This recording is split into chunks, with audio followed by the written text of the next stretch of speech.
ಈ kite festival ಗಾಳಿಪಟ ನಮ್ಮ ಉತ್ಸವ ಏನು ಅಂತಾರಾಷ್ಟ್ರೀಯ ಮಟ್ಟದಲ್ಲಿ ಆಗಿದೆ, ಈಗಾಗಲೇ 12 ಅಂತಾರಾಷ್ಟ್ರೀಯ ಅಂದರೆ ಬೇರೆ ಬೇರೆ ದೇಶಗಳಿಂದ ಇವಾಗ ಕೈಟ್ ಫೆಸ್ಟಿವಲ್ಗೆ ಬರ್ತೀವಿ ಅಂಥೇಳಿ ನಮಗೆ ಕನ್ಫರ್ಮೇಷನ್ ಸಿಕ್ಕಿದೆ.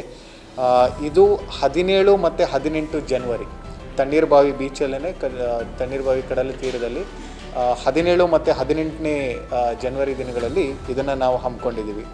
ಈ ವೈನ್ ಚೀಸ್ ಮತ್ತು ಕೇಕ್ ಫೆಸ್ಟ್ ಅಂಥೇಳಿ ಒಂದು ಐಡಿಯಾ ನಮಗೆ ಕೊಟ್ಟಿರೋದು. ಇದನ್ನು ನಾವು ವೈನ್ ಬೋರ್ಡ್, ಕರ್ನಾಟಕದ ವೈನ್ ಬೋರ್ಡ್ ಅವರ ಜೊತೆನೂ ಕೂಡ ಇವಾಗ ಮಾತುಕತೆಯಲ್ಲಿದ್ದೀವಿ, ಅವರಿಂದ ಯಾವ ರೀತಿ ಇದನ್ನು ಮಾಡಬೇಕು ಅಂಥೇಳಿ. ಸೊ ಈ ಒಂದು ವೈನ್ ಚೀಸ್ ಕೇಕ್ ಫೆಸ್ಟ್ ಅಂತ ಹೇಳಿ ಡಿಸೆಂಬರ್ ಸಮಯದಲ್ಲಿ, ನಾರ್ಮಲಿ ಡಿಸೆಂಬರ್ 25, 26 ಆ ಸಮಯದಲ್ಲಿ ಮಾಡಬೇಕು ಅಂತ ಒಂದು ನಮಗೆ ಮನವಿ ಕೂಡ ಬಂದಿತ್ತು ಮತ್ತು ಸಜೆಷನ್ ಕೂಡ. ಅದನ್ನು ನಾವು ತೊಗೊಂಡು ಪಣಂಬೂರ್ ಬೀಚಲ್ಲಿ ಮಾಡಬೇಕು ಅಂತ ಒಂದು ನಿರ್ಧಾರನ ತೊಗೊಂಡಿದ್ದೀವಿ. ಈ ಬೀಚ್ ಉತ್ಸವನ ಒಂದೇ ಒಂದು ಬೀಚಲ್ಲಿ ಅಲ್ಲ, ಪ್ರಮುಖ ಬೀಚ್ಗಳಲ್ಲಿ, ಈಗ ನಾವು ಉಳ್ಳಾಲ ಬೀಚಲ್ಲೂ ನೋಡ್ತಾ ಇದ್ದೀವಿ, ಸೋಮೇಶ್ವರ ಬೀಚಲ್ಲಿ ಏನು ಮಾಡ್ಬೋದು ನೋಡ್ತಾ ಇದ್ದೀವಿ, ಸೂರತ್ಕಲ್ ಮತ್ತು ಸಸಿ ಹಿತ್ಲಲ್ಲೂ ಕೂಡ ಯಾವ್ಯಾವ ಆ್ಯಕ್ಟಿವಿಟೀಸ್ ಮಾಡ್ಬೋದು ಅಂತ ನೋಡ್ತಾ ಇದ್ದೀವಿ. ಇದೆಲ್ಲದನ್ನೂ ತೊಗೊಂಡು ಇದೊಂದು ಬೀಚ್ ಫೆಸ್ಟಿವಲ್ನ ಜನರಿಗೆ ತಲುಪುವಂಥ ರೀತಿಲಿ ಈ ಸಾರಿ ಮಾಡಬೇಕು ಅಂತ ಒಂದು ನಿರ್ಧಾರ ಜಿಲ್ಲಾಡಳಿತ ವತಿಯಿಂದ ತೆಗೆದುಕೊಂಡಾಗಿದೆ.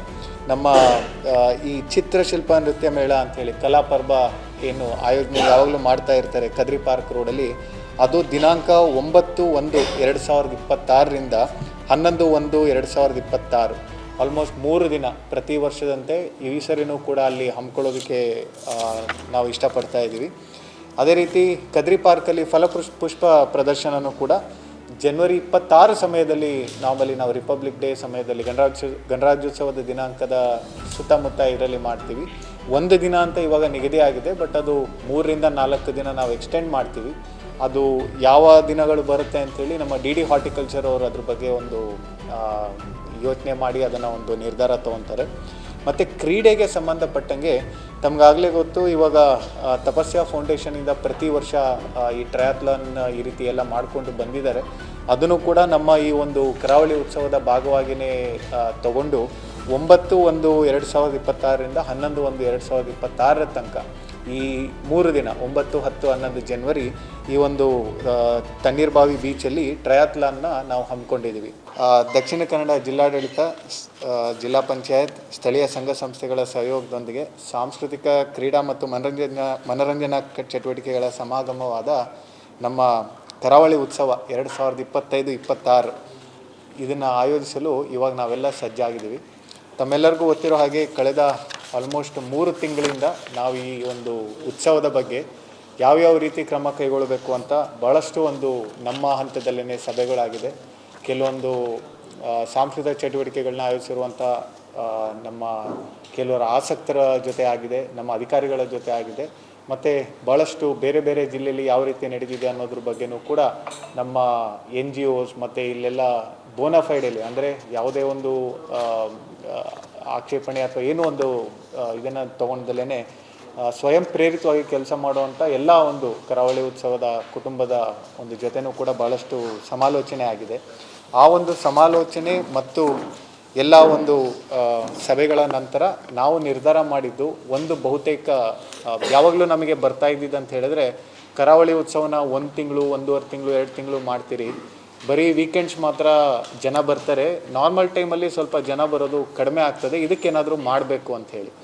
ಸೊ ಅದಕ್ಕೆ ನಾವೇನು ಇದು ಮಾಡಿದ್ದು, ಕರಾವಳಿ ಉತ್ಸವನ 20/12/2025 ಒಂದು ಉದ್ಘಾಟನೆನ ನಾವು ಹಮ್ಮಿಕೊಂಡಿದ್ದೀವಿ, ದಿನಾಂಕ 20/12/2025 ಮತ್ತು ಅದು 4/1/2026 ತನಕ. ಸೊ ಒಫಿಷಿಯಲಿ ಒಂದು 15ರಿಂದ 16 ದಿನಗಳ ತನಕ ಕರಾವಳಿ ಉತ್ಸವ ಅಂತ ನಾವು ಒಫಿಷಿಯಲಿ ಮಾಡಿ, ನಂತರ ಇನ್ನೂ 1 ತಿಂಗಳು ಬೇರೆ ಬೇರೆ ಏನು ಚಟುವಟಿಕೆಗಳಿದೆ ಅದನ್ನು ಕರಾವಳಿ ಉತ್ಸವದ ಎಕ್ಸ್ಟೆನ್ಷನ್, ಅಂದರೆ ಮುಂದಿನ ಭಾಗ ಸೇಮ್ ಕರಾವಳಿ ಉತ್ಸವ ಅಡಿಲೇ ಆಗುವಂಥ ಬೇರೆ ಬೇರೆ ಚಟುವಟಿಕೆಗಳನ್ನ ಕರಾವಳಿ ಉತ್ಸವದ ಅಂಗವಾಗಿ ಅಂತ ತಂದು, ಬರೀ ವೀಕೆಂಡ್ಸ್ ಮಾತ್ರ ಈ ಇದರಲ್ಲಿ ಏನೈತೆ ಅದನ್ನು ಕರಾವಳಿ ಉತ್ಸವದ ಅಡಿಯಲ್ಲಿ ತಂದು ಬೇರೆ ನಾರ್ಮಲ್ ದಿನದಲ್ಲಿ ಏನು ನಮ್ಮ ಈ ಕರಾವಳಿ ಮೈದಾನದಲ್ಲಿ ನಡೆಯುವಂಥ ಫುಡ್ ಫೇರ್ ಆಗಲಿ, ಬೇರೆ ಇದಾಗಲಿ, ಈ ಥರ ಒಂದು ಕಾರ್ಯಕ್ರಮದೊಳಗೆ ನಾವು ಅದನ್ನು ಇನ್ಕ್ಲೂಡ್ ಮಾಡಿಬಿಟ್ಟು ತಮ್ಮ ಮುಂದೆ ಇಡ್ತಾ ಇದ್ದೀನಿ. ಸೊ ಮೊದಲನೇದಾಗಿ ಒಂದು ತಾವು ನೋಡ್ಬೋದು, ನಾವು ಟೇಬಲ್ ಏನು ಹಾಕಿದ್ದೀವಿ, 20ನೇ ತಾರೀಕು ನಮ್ಮದು ಇನಾಗ್ರೇಷನ್ ಆಗ್ತದೆ. ಆ ಇನಾಗ್ರೇಷನ್ ಕರಾವಳಿ ಮೈದಾನದಲ್ಲಿ ಒಂದು ಭಾಗ ಆಗುತ್ತೆ. ಮತ್ತೊಂದು ಭಾಗ ಅದೇ ದಿನ ಅಥವಾ ಮುಂದಿನ ದಿನ ಒಂದು ನಾವು ಬೀಚ್ ಹತ್ರ ಯಾವುದಾದ್ರು ಒಂದು ಬೀಚಲ್ಲೂ ಕೂಡ ಸಣ್ಣದಾಗಿ ಒಂದು ವಿಭಿನ್ನ ರೀತಿಯಲ್ಲಿ ಉದ್ಘಾಟನೆ ಮಾಡಬೇಕು ಅಂತ ಅಂದ್ಕೊಂಡಿದ್ದೀವಿ. ಉದ್ಘಾಟನೆ ಅನ್ನೋದಕ್ಕಿಂತ ಚಾಲನೆ ಕೊಡಬೇಕು ಅಂತಲೂ ಕೂಡ ಅಂದ್ಕೊಂಡಿದ್ದೀವಿ. ಮೊದಲನೇದಾಗಿ ಕಲೆ ಮತ್ತು ಸಂಸ್ಕೃತಿಗೆ ಸಂಬಂಧಪಟ್ಟಂಗೆ ನಮ್ಮ ಈ ಚಿತ್ರಶಿಲ್ಪ ನೃತ್ಯ ಮೇಳ ಅಂಥೇಳಿ ಕಲಾಪರ್ವ ಏನು ಆಯೋಜನೆ ಯಾವಾಗಲೂ ಮಾಡ್ತಾ ಇರ್ತಾರೆ ಕದ್ರಿ ಪಾರ್ಕ್ ರೋಡಲ್ಲಿ, ಅದು ದಿನಾಂಕ 9/1/2026ರಿಂದ 11/1/2026 ಆಲ್ಮೋಸ್ಟ್ 3 ದಿನ ಪ್ರತಿ ವರ್ಷದಂತೆ ಈ ಸರಿನೂ ಕೂಡ ಅಲ್ಲಿ ಹಮ್ಮಿಕೊಳ್ಳೋದಕ್ಕೆ ನಾವು ಇಷ್ಟಪಡ್ತಾ ಇದ್ದೀವಿ. ಅದೇ ರೀತಿ ಕದ್ರಿ ಪಾರ್ಕಲ್ಲಿ ಪುಷ್ಪ ಪ್ರದರ್ಶನವೂ ಕೂಡ ಜನವರಿ 26 ಸಮಯದಲ್ಲಿ ನಾವು ರಿಪಬ್ಲಿಕ್ ಡೇ ಸಮಯದಲ್ಲಿ ಗಣರಾಜ್ಯೋತ್ಸವದ ದಿನಾಂಕದ ಸುತ್ತಮುತ್ತ ಇದರಲ್ಲಿ ಮಾಡ್ತೀವಿ. ಒಂದು ದಿನ ಅಂತ ಇವಾಗ ನಿಗದಿ ಆಗಿದೆ, ಬಟ್ ಅದು 3ರಿಂದ 4 ದಿನ ನಾವು ಎಕ್ಸ್ಟೆಂಡ್ ಮಾಡ್ತೀವಿ. ಅದು ಯಾವ ದಿನಗಳು ಬರುತ್ತೆ ಅಂಥೇಳಿ ನಮ್ಮ ಡಿ ಹಾರ್ಟಿಕಲ್ಚರ್ ಅವರು ಅದ್ರ ಬಗ್ಗೆ ಒಂದು ಯೋಚನೆ ಮಾಡಿ ಅದನ್ನು ಒಂದು ನಿರ್ಧಾರ ತೊಗೊತಾರೆ. ಮತ್ತು ಕ್ರೀಡೆಗೆ ಸಂಬಂಧಪಟ್ಟಂಗೆ ತಮಗಾಗಲೇ ಗೊತ್ತು, ಇವಾಗ ತಪಸ್ಯ ಫೌಂಡೇಶನಿಂದ ಪ್ರತಿ ವರ್ಷ ಈ ಟ್ರಯಾಥ್ಲಾನ್ ಈ ರೀತಿ ಎಲ್ಲ ಮಾಡಿಕೊಂಡು ಬಂದಿದ್ದಾರೆ. ಅದನ್ನು ಕೂಡ ನಮ್ಮ ಈ ಒಂದು ಕರಾವಳಿ ಉತ್ಸವದ ಭಾಗವಾಗಿಯೇ ತಗೊಂಡು 9/1/2026ರಿಂದ 11/1/2026 ತನಕ ಈ 3 ದಿನ 9, 10, 11 ಜನವರಿ ಈ ಒಂದು ತಣ್ಣೀರ್ಬಾವಿ ಬೀಚಲ್ಲಿ ಟ್ರಯಾಥ್ಲಾನ್ನ ನಾವು ಹಮ್ಮಿಕೊಂಡಿದ್ದೀವಿ.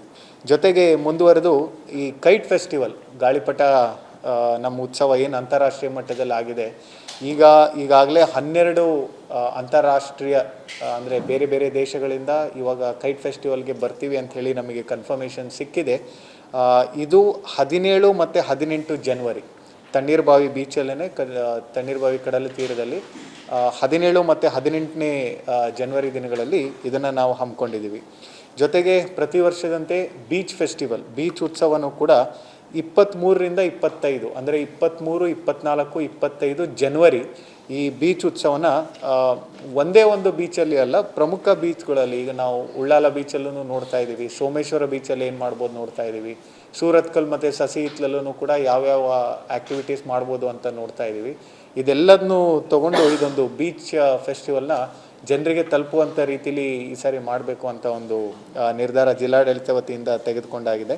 ಮತ್ತು ಕೆಲವೊಂದು ಸಣ್ಣ ಪುಟ್ಟ ಸಜೆಷನ್ಸ್ ನಮಗೆ ಈ ಸಾರಿ ಬಹಳಷ್ಟು ಬಂದಿತ್ತು ಆ್ಯಕ್ಚುಲಿ ಪಬ್ಲಿಕ್ಗಳಿಂದ, ಪತ್ರಿಕಾ ಮಾಧ್ಯಮ ಮಿತ್ರರಿಂದ ಮತ್ತು ನಮ್ಮ ಅಧಿಕಾರಿಗಳಿಂದನೇ. ಬಟ್ ನಮ್ಮ ಅಷ್ಟಕ್ಕೂ ನಮ್ಮಲ್ಲಿ ಬಡ್ಜೆಟ್ ಸಿಗುತ್ತೋ ಇಲ್ಲೋ ಅನ್ನೋದು ಇನ್ನೂ ನಮಗೆ ಒಂದು ಖಾತ್ರಿ ಇಲ್ಲದೆ ಇರುವುದರಿಂದ ಆ್ಯಸ್ ಆಫ್ ನಾವು ಸ್ವಲ್ಪಕ್ಕೆ ಮಾತ್ರ ನಾವು ಸೀಮಿತಗೊಳಿಸಿ ಕೆಲವೊಂದು ಹೊಸದಾಗಿ ತೊಗೊತಾ ಇದ್ದೀವಿ. ಈ ವೈನ್, ಚೀಸ್ ಮತ್ತು ಕೇಕ್ ಫೆಸ್ಟ್ ಅಂಥೇಳಿ ಒಂದು ಐಡಿಯಾ ನಮಗೆ ಕೊಟ್ಟಿರೋದು. ಇದನ್ನು ನಾವು ವೈನ್ ಬೋರ್ಡ್, ಕರ್ನಾಟಕದ ವೈನ್ ಬೋರ್ಡ್ ಅವರ ಜೊತೆನೂ ಕೂಡ ಇವಾಗ ಮಾತುಕತೆಯಲ್ಲಿದ್ದೀವಿ, ಅವರಿಂದ ಯಾವ ರೀತಿ ಇದನ್ನು ಮಾಡಬೇಕು ಅಂಥೇಳಿ. ಸೊ ಈ ಒಂದು ವೈನ್, ಚೀಸ್, ಕೇಕ್ ಫೆಸ್ಟ್ ಅಂತ ಹೇಳಿ ಡಿಸೆಂಬರ್ ಸಮಯದಲ್ಲಿ, ನಾರ್ಮಲಿ ಡಿಸೆಂಬರ್ 25, 26 ಆ ಸಮಯದಲ್ಲಿ ಮಾಡಬೇಕು ಅಂತ ಒಂದು ನಮಗೆ ಮನವಿ ಕೂಡ ಬಂದಿತ್ತು ಮತ್ತು ಸಜೆಷನ್ ಕೂಡ. ಅದನ್ನು ನಾವು ತೊಗೊಂಡು ಪಣಂಬೂರ್ ಬೀಚಲ್ಲಿ ಮಾಡಬೇಕು ಅಂತ ಒಂದು ನಿರ್ಧಾರನ ತೊಗೊಂಡಿದ್ದೀವಿ. ಅದು ಡೇಟ್ಸ್ ಒಂದು ಸ್ವಲ್ಪ ವ್ಯತ್ಯಾಸ ಆಗ್ಬೋದು, ಯಾಕಂದರೆ 25 ಮತ್ತು 26 ಸ್ವಲ್ಪ ಕ್ರಿಸ್ಮಸ್ ಈವ್ ಇರುತ್ತೆ. ಆ ಸಮಯದಲ್ಲಿ ಮಾಡೋದು ಬೆಟರು ಅಥವಾ ಅದಕ್ಕಿಂತ ಮುಂಚೆ ಅಥವಾ ನಂತರ ಮಾಡೋದು ಬೆಟರು ಅನ್ನೋದು ಇನ್ನೂ ಸ್ವಲ್ಪ ನಿರ್ಧಾರ ತೊಗೊಳ್ಳೋದು ಬಾಕಿ ಇದೆ. ಅದೇ ರೀತಿ ಫುಡ್ ಸ್ಟ್ರೀಟ್ ಲಾಸ್ಟ್ ಟೈಮು ಒಂದು ಕಡೆ ಯಾವ ಸ್ಟ್ರೀಟ್ ಅದು SP ಅವ್ರ ಮನೆ ಹತ್ರ ಮಾಡಿದ್ದು, ಲಾಲ್ಬಾಗ್ನಿಂದ ಅಲ್ಲಿನ ಜೊತೆಗೆ ಕದ್ರಿ ಪಾರ್ಕಲ್ಲೂ ಕೂಡ. ಯಾಕೆ ಅಂದರೆ ತಮಗೆಲ್ಲ ಗೊತ್ತಿರೋಂಗೆ ಸ್ಮಾರ್ಟ್ ಸಿಟಿಯಿಂದ ಏನು ಇವಾಗ ಮಳಿಗೆಗಳನ್ನ ನಾವು ಮಾಡಿದ್ದೀವಿ, ಅದಾಗಲೇ ಇವಾಗ ಕಾರ್ಪೊರೇಷನಿಗೆ ಹಸ್ತಾಂತರ ಆಗೋ ಒಂದು ಪ್ರೊಸೀಜರಲ್ಲಿದೆ. ಈಗ ಒಂದು ಸರಿ ಅಷ್ಟು 36ರಿಂದ 38 ಸಮಥಿಂಗ್ ಮಳಿಗೆಗಳು ಅಲ್ಲಿ ಉದ್ಘಾಟನೆ ಆಗಿ ಎಲ್ಲ ಕೆಲಸ ಮಾಡೋದಕ್ಕೆ ಶುರು ಆದಾಗ ಅದು ಒಂದು ಐಡಿಯಲ್ ಪ್ಲೇಸ್ ಆಗ್ತದೆ ಫುಡ್ ಸ್ಟ್ರೀಟ್ ಅಂತ ಮಾಡೋದಕ್ಕೆ. ಮತ್ತು ಅದಕ್ಕೊಂದು ಉತ್ತಮ ಆರಂಭ ಕೂಡ ಸಿಗುತ್ತೆ. ಆ ಒಂದು ನಮ್ಮ ಕದ್ರಿ ಪಾರ್ಕ್ನ ರಸ್ತೆ ಭಾಳಷ್ಟು ಜನ ಬಂದು ಅಲ್ಲಿನ ಒಂದು ಏನು ಆಹಾರ ಪದಾರ್ಥಗಳನ್ನ ಸವಿದು ಅಲ್ಲಿ ತಮ್ಮ ಮನರಂಜನೆಯುಕ್ತ ಕಾರ್ಯಕ್ರಮನ ನಡೆಸಿ ಅಲ್ಲಿ ಒಂದು ಫುಡ್ ಸ್ಟ್ರೀಟ್ ಕಾರ್ಯಕ್ರಮಗಳನ್ನ 30ರಿಂದ 31 ಅಂದರೆ ಜನವರಿ 30 ಮತ್ತು 31 ಅಂತ ನಾವು ಇವತ್ತಿಗೆ ನಿರ್ಧಾರ ಮಾಡಿರೋದು. ಜೊತೆಗೆ ನಮ್ಮಲ್ಲಿ ಈ ದಕ್ಷಿಣ ಕನ್ನಡ ಜಿಲ್ಲೆಯಲ್ಲಿ ತಮಗೆ ಗೊತ್ತಿರೋಂಗೆ ಬಹಳಷ್ಟು ಓದುಗ ಮನಸ್ಥಿತಿ ತುಂಬ ಇದೆ, ಓದುವಂಥ ಒಂದು ಮನಸ್ಥಿತಿ. ಓದುಗರಲ್ಲೆಲ್ಲ ಒಂದು ವಿನಂತಿ ಏನಿತ್ತು ಅಂತ ಹೇಳಿದ್ರೆ, ಎಲ್ಲ ಬರೀ ಕ್ರೀಡೆ ಮತ್ತು ಇದಕ್ಕೆ ಕೊಡ್ತೀರಿ, ಈಗ ಹವ್ಯಾಸದ ರೀತಿಯಲ್ಲಿ ಮತ್ತು ವೃತ್ತಿ ಮಾಡುವಂಥ ಒಂದು ಓದುಗರಿಗೆ ಏನಾದ್ರು ಮಾಡಬೇಕು ಅಂಥೇಳಿ. ಸೊ ನಾವು ಬುಕ್ ಫೆಸ್ಟಿವಲ್ ಅಂತ ಜನವರಿ ತಿಂಗಳಲ್ಲಿ ಮಾಡಬೇಕು ಅಂತಿದ್ವಿ, ಕೊನೆಯ ವಾರ ಅಂತ ಅಂದ್ಕೊಂಡಿದ್ದೀವಿ. ಯಾವ ರೀತಿ ಮಾಡಬೇಕು ಅಂತ ಒಂದು 3-4 ಪ್ರಪೋಸಲ್ ಓದುಗರೆ ನಮಗೆ ಕೊಟ್ಟಿದ್ದಾರೆ. ಇದರಲ್ಲಿ ಪತ್ರಿಕಾ ಮಾಧ್ಯಮದವರು ಕೂಡ ಕೆಲವೊಂದು ಕೊಟ್ಟಿದ್ದೀರಿ. ಮೇಜರ್ ಇದರಲ್ಲಿ ನಮ್ಮ ಮಾಧ್ಯಮ ಮಿತ್ರರ ಒಂದು ಸಹಕಾರ ಬೇಕಾಗ್ತದೆ, ಹೇಗೆ ಮಾಡ್ಬೋದು ಅಂತ. ಇವಾಗ ಸೆಂಟ್ರಲ್ ಲೈಬ್ರರಿಲಿ ನಮ್ದೇನಿದೆ ಅಲ್ಲಿ ಅಂತ ಅಂದ್ಕೊಂಡಿದ್ದೀವಿ. ಬಟ್ ಸ್ವಲ್ಪ ಶಾಲಾ ಕಾಲೇಜುಗಳಲ್ಲಿ ಮತ್ತು ಜನನಿಬಿಡ ಪ್ರದೇಶಗಳಲ್ಲೂ ಕೂಡ ಓದುವ ಹವ್ಯಾಸನ ಹೆಚ್ಚು ಮಾಡುವಂಥ ಒಂದು ರೀತಿಯಲ್ಲಿ ಕಾರ್ಯಕ್ರಮ ಅಂದರೆ ಸಣ್ಣ ಪುಟ್ಟ ಒಂದು ಕಾರ್ಯಕ್ರಮಗಳನ್ನ ನಮ್ಮ ಕಡೆಯಿಂದ ಮಾಡಬೇಕು ಅಂತ ಒಂದು ನಿರ್ಧಾರ ತೆಗೆದುಕೊಂಡಿದ್ದೀವಿ. ಅದೇ ರೀತಿ ಫಿಲ್ಮ್ ಫೆಸ್ಟಿವಲ್ ಇವತ್ತಿಗೆ ತಾವು ನೋಡ್ಬೋದು, ಕೆಲವೊಂದು ಬಹಳಷ್ಟು ಚೆನ್ನಾಗಿರುವಂಥ ಕನ್ನಡ ಚಲನಚಿತ್ರಗಳಿರ್ಬೋದು, ತುಳು ಚಲನಚಿತ್ರಗಳಿರ್ಬೋದು, ಈ ರೀತಿ ಸ್ವಲ್ಪ ಸುದ್ದಿ ಮಾಡ್ತಾ ಇದೆ ಭಾಳಷ್ಟು. ಇಂಥವನ್ನ ಇನ್ನೂ ನಾವು ಹೆಚ್ಚು ಪ್ರೇರೇಪಣೆಗೆ ಒಳಪಡಿಸಿ ಇನ್ನೂ ಒಂದು ಪ್ರಚಾರ ಪಡಿಸ್ಬೇಕು ಅಂಥೇಳಿ ಕೆಲವೊಂದು ಆಯ್ದ ಚಿತ್ರಗಳ ಮೂಲಕ ಒಂದು ಫಿಲ್ಮ್ ಫೆಸ್ಟಿವಲ್ ರೀತಿ ಮಾಡಬೇಕು ಅಂತ ಇದೆ. ಇದು ಯಾವ್ಯಾವ ಫಿಲ್ಮ್ಸ್ ಇದರಲ್ಲಿ ಎಷ್ಟು ದಿನ ಮಾಡಬೇಕು ಅನ್ನೋದು ಇನ್ನೂ ನಾವೊಂದು ನಿರ್ಧಾರ ಹಂತದಲ್ಲೇ ಇದ್ದೀವಿ. ಬಟ್ ಇದು 1 ವಾರ ಅಥವಾ 5 ದಿನ ಇದು ವಾಟ್ ನಮ್ಮಲ್ಲಿ ಇರುವಂಥದ್ದು ಒಂದು ಫಿಲ್ಮ್ ಫೆಸ್ಟಿವಲ್. ಅಂದರೆ ಮೇನ್ ಸ್ಟ್ರೀಮ್ ಅನ್ನೋದು ಬರೋದಕ್ಕಿಂತ ಒಂದು ಕಥಾ ನಿರ್ಧಾರಿತವಾಗಿರುವಂಥದ್ದು, ಕಥೆಯಿಂದ ಪ್ರೇರೇಪಣೆ ಬಂದಿರುವಂಥ ಲೋಕಲ್ ಸಿನಿಮಾಸ್ಗಳಿಗೆ ಭಾಳಷ್ಟು ಆದ್ಯತೆ ನೀಡಿ ಮಾಡಬೇಕು ಅಂತ ಇರೋ ಒಂದು ಸಣ್ಣ ಪ್ರಯತ್ನ ನಮ್ಮ ಕಡೆಯಿಂದ. ಅದೇ ರೀತಿ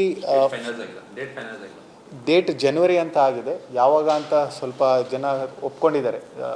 ಬ್ಯಾಂಗ್ಳೂರಲ್ಲಿ ಎಲ್ಲ ಫಿಲ್ಮ್ ಫೆಸ್ಟಿವಲ್ನವ್ರನ್ನೆಲ್ಲ ಹೇಗೆ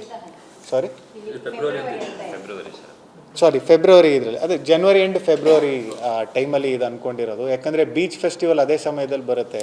ಆ ಡೇಟ್ಗೂ ಈ ಡೇಟ್ಗೂ ಕ್ಲ್ಯಾಶ್ ಆಗಿತ್ತು. ಸೊ ನಾವು ಅದಕ್ಕೆ ಎಂಡ್ ಅಥವಾ ಫೆಬ್ರವರಿಲಿ ಅಂತ ಇವಾಗ ನಿರ್ಧಾರ ಮಾಡಿದ್ದೀವಿ. ಮುಂದೆ ಡಾಗ್ ಶೋ ಕೂಡ 14ನೇ ಫೆಬ್ರವರಿ ಇಲ್ಲಿ ಕದ್ರಿ ಪಾರ್ಕಲ್ಲಿ ಡಾಗ್ ಶೋ ಆಗಲೇ ನಿಗದಿಯಾಗಿದೆ. ಡೇಟ್ ನಿಗದಿಯಾಗಿದೆ. ಯಾರ್ಯಾರು ಬರ್ತಾರೆ ಅಂತಲೂ ಕೂಡ ಆಲ್ಮೋಸ್ಟ್ ಕನ್ಫರ್ಮೇಷನ್ ತೊಗೊತಾ ಇದ್ದಾರೆ. ಹಿಂದೆ ಹೇಗೆ ಡಾಗ್ ಶೋ ಅದೆಲ್ಲ ಮಾಡಿ ಬರ್ತಾಯಿದ್ರು, ಅದಕ್ಕಿಂತ ಇನ್ನೂ ಹೆಚ್ಚು ಮಾಡಿ ಒಂದು ಪ್ರಯತ್ನ ನಾವು ಇಲ್ಲಿ ನಡೆಸ್ತಾ ಇರೋದು ಅಂತ ಹೇಳಿದ್ರೆ, ಸ್ವಲ್ಪ ಪ್ರೈಸ್ ಮನಿ ಯಾವಾಗಲೂ ಜಾಸ್ತಿ ಮಾಡಿದ್ರೆ ಇನ್ನೂ ಹೆಚ್ಚು ಜನರು ಬರೋದಕ್ಕೆ ಆಸಕ್ತರಾಗಿರ್ತಾರೆ ಅಂಥೇಳಿ ಅದು ಕೂಡ ನಾವು ಕನ್ಸಿಡರ್ ಮಾಡಿದ್ದೀವಿ. ಸ್ವಲ್ಪ ಸರ್ಕಾರದ ವತಿಯಿಂದ ಹಾಗೂ ಸ್ಪಾನ್ಸರ್ಶಿಪ್ ಮೂಲಕ ಹೆಚ್ಚು ಒಂದು ಪ್ರೈಸ್ ಮನಿ ಮಾಡೋದಕ್ಕೆ ಈ ಡಾಗ್ ಶೋ ಒಂದೇ ಅಲ್ಲ, ಎಲ್ಲ ಆಗುವಂಥ ಎಲ್ಲ ಕಾರ್ಯಕ್ರಮಗಳಿಗೂ ಕೂಡ ನಾವು ಇದನ್ನು ಕೊಟ್ಟಿದ್ದೀವಿ. ಜೊತೆಗೆ ಕಳೆದ ಬಾರಿ ನಾನು ಇರಲಿಲ್ಲ, ಬಟ್ ಅಂದ್ರೂ ಕೂಡ ಭಾಳಷ್ಟು ಜನ ನಮಗೆ ಹೇಳಿದ್ದು ಈ ಒಂದು ಹೆಲಿ ರೈಡ್ ಭಾಳಷ್ಟು ಒಂದು ಆಸಕ್ತಿನ ಉಂಟು ಮಾಡಿತ್ತು ಅಂತ. ಬಟ್ ಆದರೆ ಕಾರಣಾಂತರಗಳಿಂದ ಅದು ಜಾಸ್ತಿ ದಿನ ನಡೆಯೋಕ್ಕಾಗಲಿಲ್ಲ. ಬಟ್ ವೀಕೆಂಡಲ್ಲಿ ತುಂಬ ರಶ್ ರೀತಿ ಇತ್ತು ಅಂಥೇಳಿ ನಾವಾಗಲೇ 2-3 ಆಪ್ರೇಟರ್ಸ್ನ ಕಾಂಟ್ಯಾಕ್ಟ್ ಮಾಡಿದ್ದೀವಿ. ಭಾಳಷ್ಟು ಜನ ಆಸಕ್ತಿನೂ ಕೂಡ ತೋರಿಸಿದ್ದಾರೆ. ಇದನ್ನು ಆ್ಯಸ್ ಆಫ್ ನೌ ಬರೀ ವೀಕೆಂಡ್ಸ್ ಅಂತ ಅಂದ್ಕೊಂಡಿದ್ದೀವಿ. ಹೆಚ್ಚು ಏನಾದ್ರು ನಮಗೆ ಡಿಮ್ಯಾಂಡ್ ಬರೋ ರೀತಿ ಇದಾದರೆ ವೀಕೆಂಡಲ್ಲದೆ ವೀಕ್ ಡೇಸ್ ಕೂಡ ಮಾಡಬೇಕು ಅಂತ ಇವತ್ತಿಗೆ ಇರೋ ಅಂಥದ್ದು. 1 ಅಥವಾ 2 ಎಷ್ಟು ಜನ ಬರ್ತಾರೆ ಎಲ್ಲರಿಗೂ ಅವಕಾಶ ಮಾಡೋದಕ್ಕೆ ಸಾಧ್ಯ ಆಗುತ್ತಾ ನೋಡಬೇಕು. ಮತ್ತು ಹೆಲಿಪ್ಯಾಡ್ ಯಾವುದು ಅಂತ ನಮ್ಮ ಕಡೆಯಿಂದ ಗುರುತು ಮಾಡಬೇಕಾಗತ್ತೆ. ಜೊತೆಗೆ ನಮ್ಮ ATS ಅಂದರೆ ಏರ್ ಟ್ರಾಫಿಕ್ ಸಿಸ್ಟಮ್ನ ಅಥವಾ ಏರ್ ಟ್ರಾಫಿಕ್ ಕಂಟ್ರೋಲರ್ ಅವ್ರಗಳ ಜೊತೆನೂ ಕೂಡ ನಾವು ಒಂದು ಹೊಂದಾಣಿಕೆಯನ್ನು ಮಾಡಿಕೊಂಡು ಹೆಲಿ ರೈಡ್ನ ಒಂದು ಸ್ಟಾರ್ಟ್ ಮಾಡಬೇಕು ಅಂತಲೂ ಕೂಡ ಅಂದ್ಕೊಂಡಿದ್ದೀವಿ.